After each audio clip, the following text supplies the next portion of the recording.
নমস্কাৰ সকলোকে Assam career point YouTube চেনেলটোলৈ স্বাগতম জনাইছোঁ। আজিৰ এই ভিডিঅ'টিত আমি আগন্তুক অগ্নিবীৰ আৰু SSC GD এক্সামৰ কাৰণে হেল্প হোৱাকৈ মেথছৰ আমি এটা নতুন ক্লাছ লৈ আহিছোঁ। চ' এই ক্লাছটোত কিছুমান আমি শ্বৰ্ট ট্ৰিক্সৰ সহায়ত আৰু লগতে কিছুমান ইনফৰ্মেটিভ আমি ফৰ্মুলাৰ সহায়ত আমি এই ক্লাছৰ কুৱেশ্যনখিনি কৰাই দিম, যাতে এক্সামত গৈ খুব কম সময়ৰ ভিতৰতে এনেধৰণৰ কুৱেশ্যনবোৰ সলভ কৰিব পাৰে। আৰু তাৰ আগতে আমি আপোনালোকক আৰু এটা কথা জনাই থওঁ, আমাৰ যিহেতু অগ্নিবীৰৰ ক্লাছবিলাক চলি আছে ইউটিউবত, আমাৰ যিখিনি আমাৰ ফ্ৰী ক্লাছেছ দিয়া হয় তাত গোটেইখিনি কমপ্লিট কৰাব নোৱাৰি। তাৰ উপৰিও আমাৰ এপত, আমাৰ আসাম কেৰিয়াৰ পইণ্ট এপত ডেইলি আপোনালোকৰ লাইভ ক্লাছ হৈছে অগ্নিবীৰৰ যিটো কোৰ্চ আছে। চ' এই কোৰ্চটোত যদি আপোনালোকে এনৰল কৰিব বিচাৰিছে বা এই কোৰ্চটো যদি ল'ব বিচাৰিছে, তেতিয়াহ'লে আপোনালোকে আসাম কেৰিয়াৰ পইণ্ট এপটো ডাউনলোড কৰিব লাগিব, নিজৰ ফোন নম্বৰ দি ৰেজিষ্টাৰ কৰিব লাগিব। নেক্সট আপোনালোকে আমাৰ যিটো অগ্নিবীৰৰ কোৰ্চ আছে, কোৰ্চটোৰ প্ৰাইচটো হৈছে 579। তো 579ৰ কোৰ্চটোত গৈ যদি আপোনালোকে বাই নাও কৰি লয়, তেতিয়াহ'লে আপোনালোকে আমাৰ এই কোৰ্চৰ গোটেই ফিচাৰ্ছখিনি পাই যাব। যদি আপোনালোকে কোৰ্চটো ল'ব বিচৰা নাই, যদিহে আপোনালোকে ভাবিছে যে এইকেইদিনত এক্সামৰ আগত আপোনালোকে যদি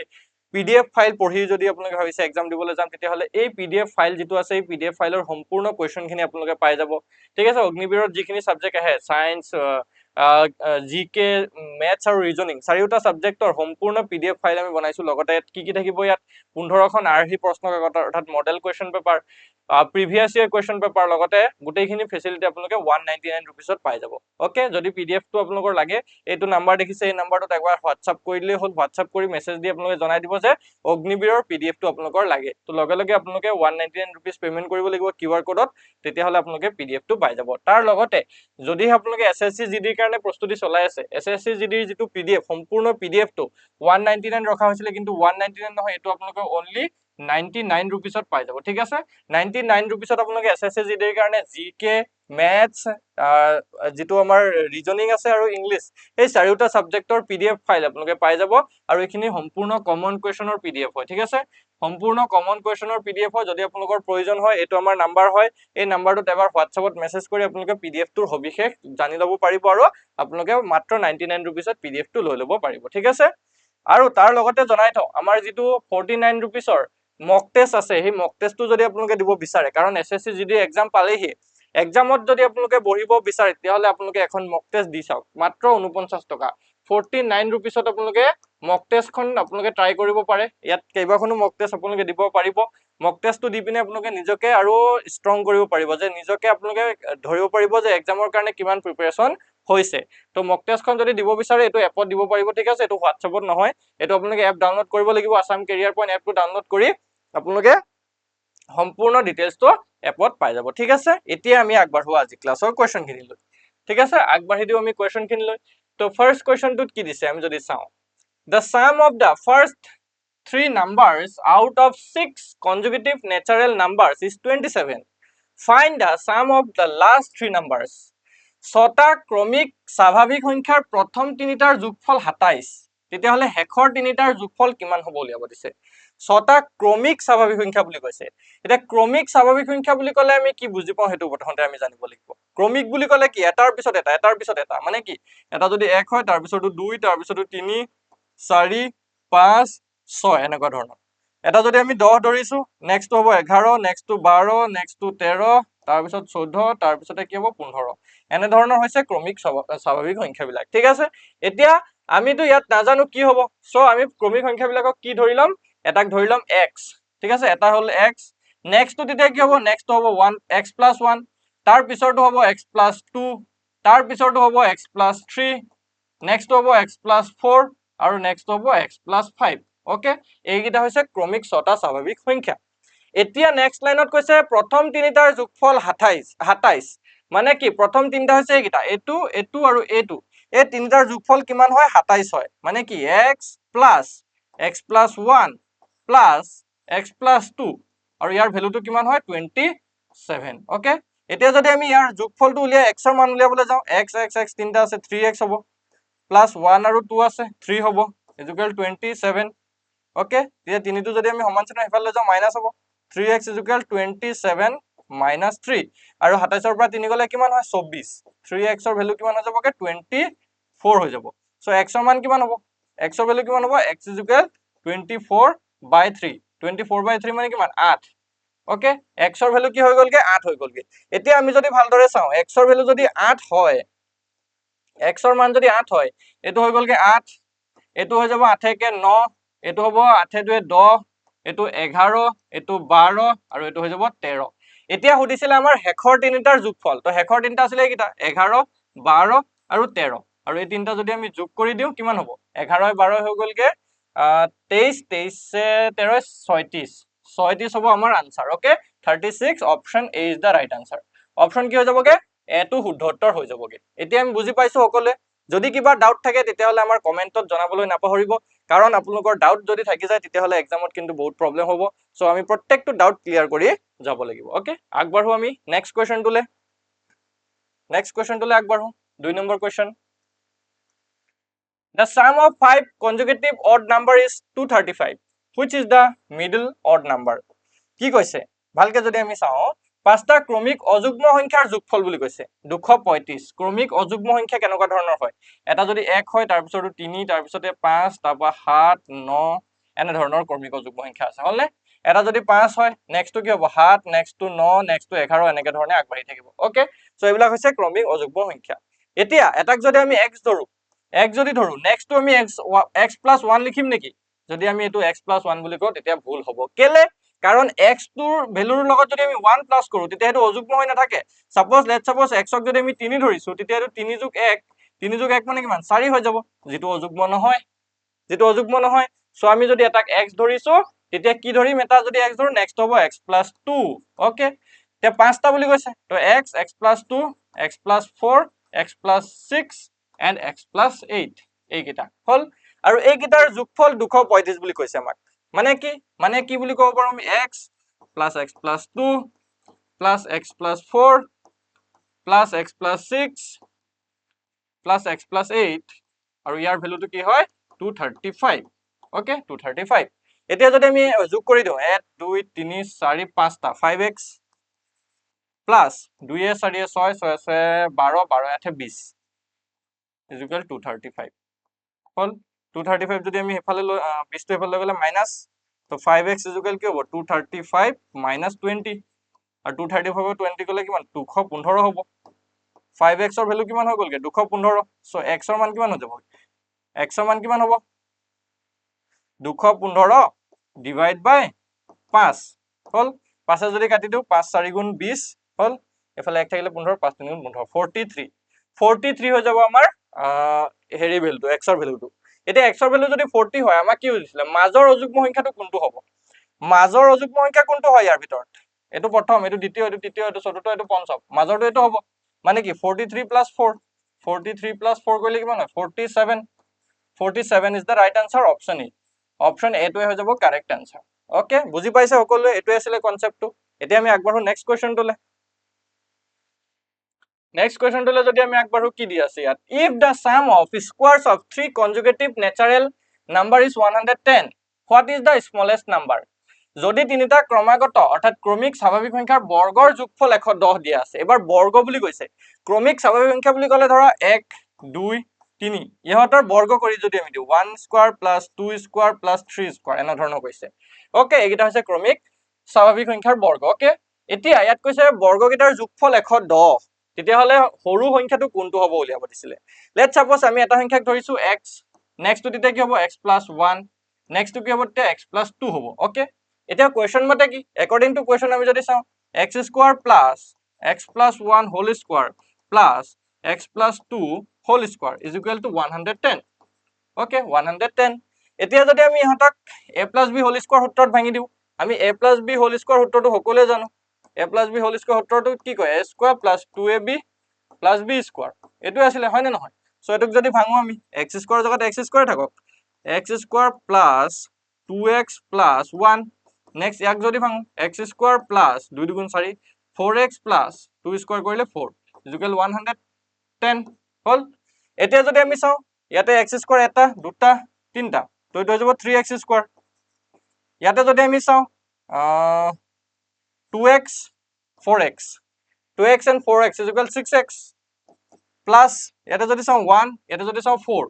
1 এ 4 কি হ'ব +5 আৰু এটো 110 টো এফালে লৈ আহিলো -110 = 0 এইটো এটা কি হ'বগে দ্বিঘাত সমীকৰণ গঠন হৈছে আৰু দ্বিঘাত সমীকৰণ গঠন হ'লে আমি দ্বিঘাত সমীকৰণ সলভ কৰিব লাগিব সো এটো যদি চাও 3x square plus 6x minus 105 হ'ব ওকে ইজ ইকুয়াল 0 এটা এটো এটা দ্বিঘাত সমীকৰণ হৈছে তো দ্বিঘাত সমীকৰণ সলভ কৰিব লাগিব দ্বিঘাত সমীকৰণ কেনেকৈ সলভ কৰিব লাগিব আমি জানো সকলোৱে এটো আমি ক্লাস 10 ত পাই আহিছো সো ইয়াক যদি আমি আৰু হৰু কৰি দিও 3 ৰে যদি হৰণ কৰি দিও 3 এ যাব 1 টাইম 6 ক যাব 2 টাইমস 105 ক যাব কিমান টাইম 3 3 গুণ 9 3 5 গুণ 18 35 বাৰ যাব মানে ইয়াৰ তেতিয়া আৰু যদি আমি শৰ্টেজ কৰি দিও লঘিষ্ঠ আকাৰলৈ নিও তেতিয়া x square plus 2x minus 35 এটো হৈ যাবগে আমাৰ সমীকৰণটো এটা এই সমীকৰণ সলভ কৰিবলৈ ইয়াৰ উৎপাদক উলিওৱা 7 3 গুণ 7 5 গুণ 35 আৰু 7 ৰ পৰা 5 গলে 2 মানে x square plus 7 minus 5 okay x minus 35 is equal 0 so year value কি হ'ব x square plus 7x minus 5x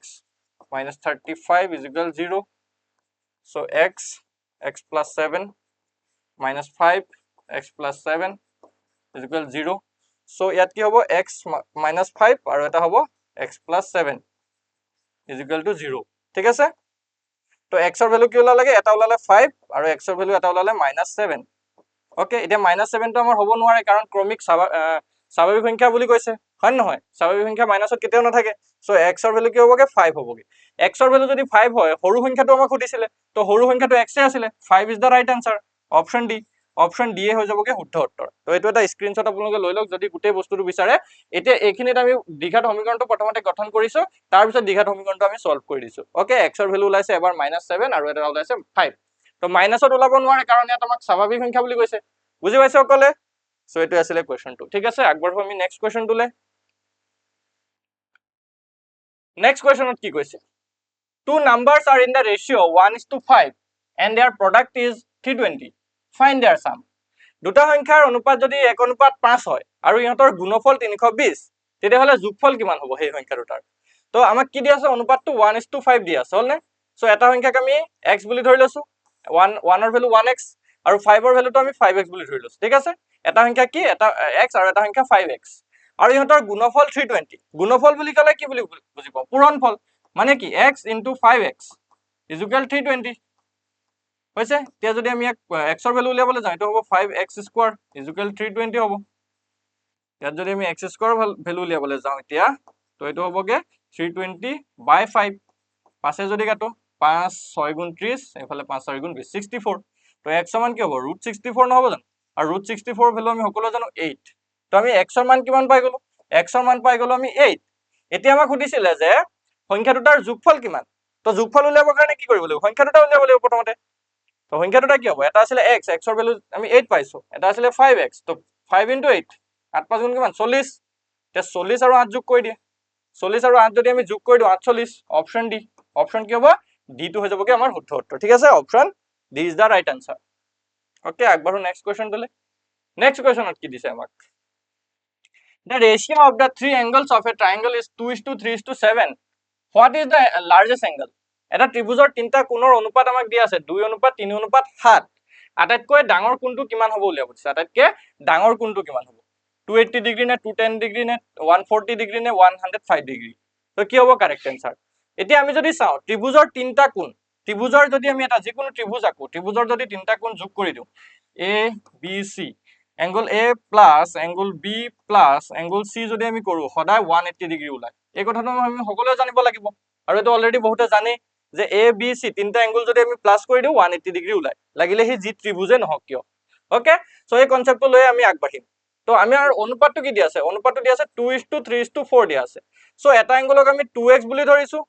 এটা এংগলক আমি 3x বুলি ধৰিছো আৰু এটা এংগলক আমি 4x বুলি ধৰিছো ওকে তেতিয়া কি হ'ব 2x plus 3x plus 4x is equal 180 নহবনে একেটাই কথা 2x plus 3x plus 4x is equal কি হ'ব 180 হ'ব ওকে তো 2x plus 3x plus 4x যদি কৰো 2 3 5 5 4 9 9x 9x ৰ ভ্যালু 180 নহবনে 9x ৰ ভ্যালু 180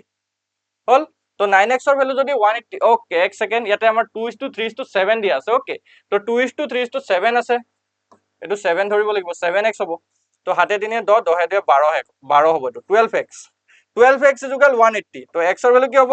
180/12 হ'ব ওকে 180/12 যদি আমি কৰো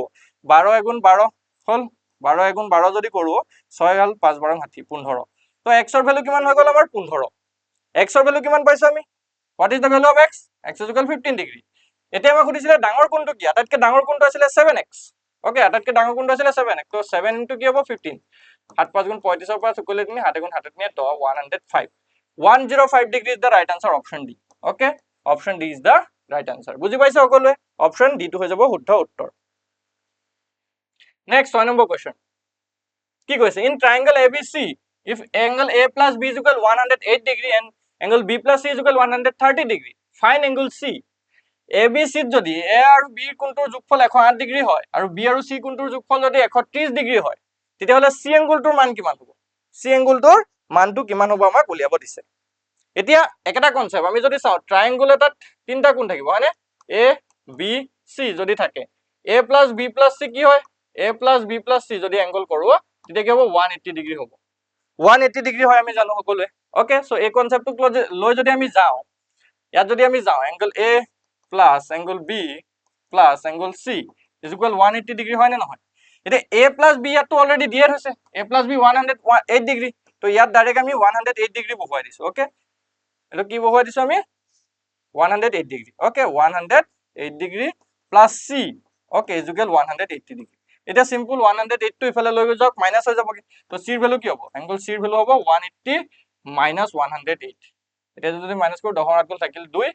হাতৰ এটো হাত থাকি গল 72 degree is the right answer 72 is the right answer option C okay option C হৈ যাব শুদ্ধ উত্তৰ তো এটোৱে কনসেপ্ট আছিল একদম ইজি কনসেপ্ট হয় বেছি টান নহয় নহয় এটো নেক্সট 7 নম্বৰ কোৱেশ্চন 7 নম্বৰ কোৱেশ্চনত যদি আমি চাও